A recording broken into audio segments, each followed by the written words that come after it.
పడిమెట్ల పైకెక్కి గుడికేగు భక్తులకు ఎదురొచ్చే బంగారు స్వామి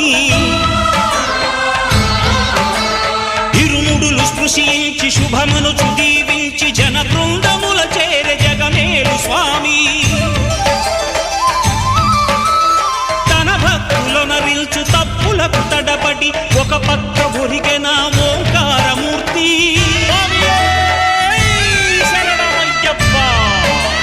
స్వాములందరూ తనకు సాయము కాగా ధీమంతుడై లేచె ఆ కన్య స్వామి పట్టబంధము వీడి భక్తతతికై పరుగు పరుగున వచ్చె భూమిపైకి నరుడై